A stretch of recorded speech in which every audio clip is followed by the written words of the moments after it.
No surprises there. We'll see if there's any surprises in the final repechage of the men's 8.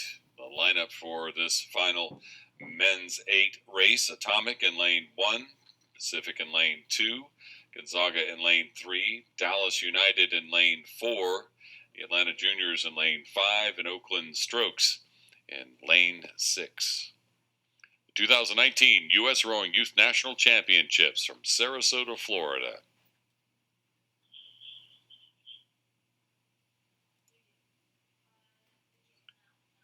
I had one note about the Atomic Rowing Club. They are now a mix of 2 clubs because a rival club in town there in Oak Ridge, Tennessee, dissolved last summer. And the boats that Atomic Rowing is racing here, the women's lightweight double earlier in the race and the men's 8 that you're about to see, are a mix of former competitors. And they're actually here under one flag, trying to fight the good fight for their team. Evelyn Radford keeping that crew together and encouraging them to fight the good fight here in the Big 8. Depending on how large those teams are, that ends up working out better, because if you, in theory, have 2 smaller teams, the resources would go toward a bigger team. You might be able to field some bigger events, create more opportunities for more people, bring more good athletes into one location. So the last of the men's 8 repechage there again: Atomic, Pacific, Gonzaga, Dallas United, Atlanta Junior, and Oakland Strokes. I will say those former rivals on Atomic are together in wanting to beat Atlanta, is what the word from the team is. So we'll see what happens here in this repechage with the Atlanta Juniors in lane 5 and Atomic in lane 1. Right now, very close through the start, heading towards the first 500 meters. All the boats within a half a boat length of each other. These look like some determined crews here, wanting to fight their way into the semifinals. Absolutely, and it appears to be basically everybody straight across, especially with Oakland Strokes here on this inside lane.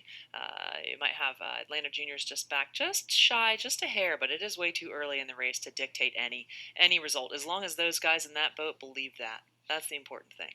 Indeed, Oakland Strokes fighting right now with a boat from Pacific.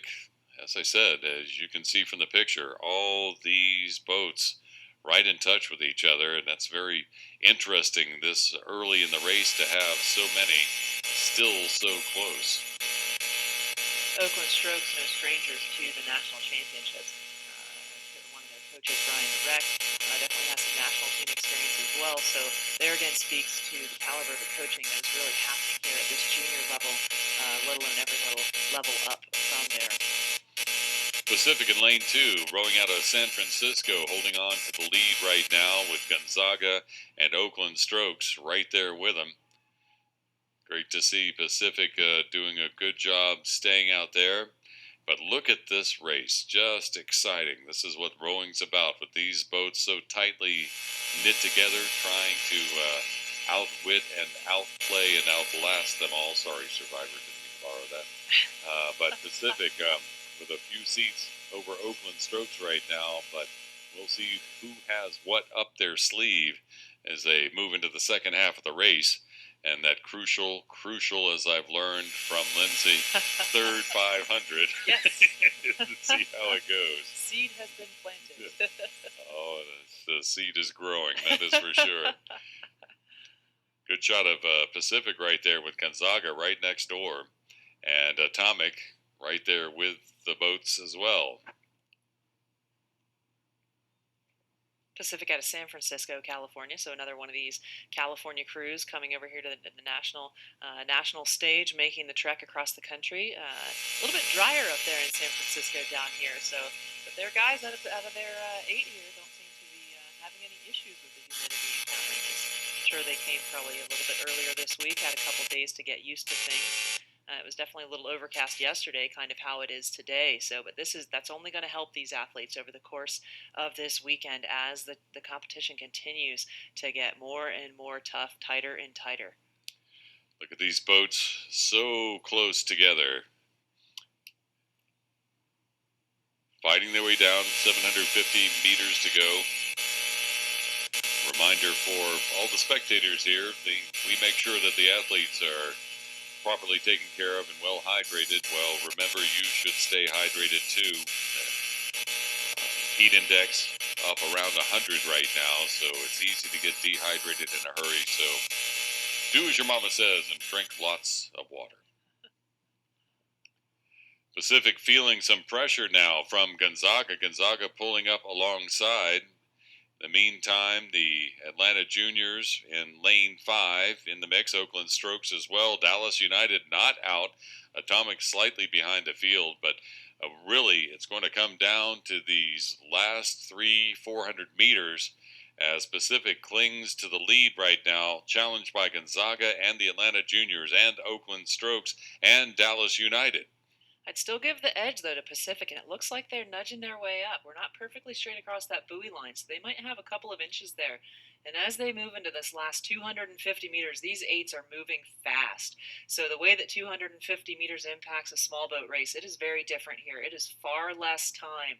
So who decides to go early and who decides to maybe sprint a little bit sooner, get everything up to speed because the finish line is coming. Here they come. Oakland Strokes, the Atlanta Juniors, Gonzaga, and Pacific. Gonzaga trying to fight up to Pacific. Pacific still fending them off with a slight advantage, about a seat advantage. Gonzaga still trying to move forward. The Atlanta Juniors and Oakland Strokes trying to catch up.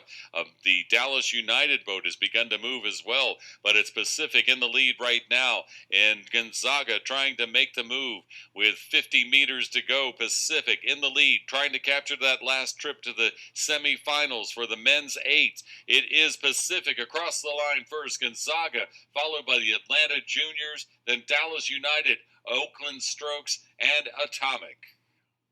And again, here's one of those situations. Pacific was 19th in yesterday's time trial. So clearly here, going through this rep, they decided to make themselves top 12. Excellent job from Pacific, grabbing onto the lead and keeping it all the way through the end. Great run for the boat from Pacific in fending off the challenge from Gonzaga.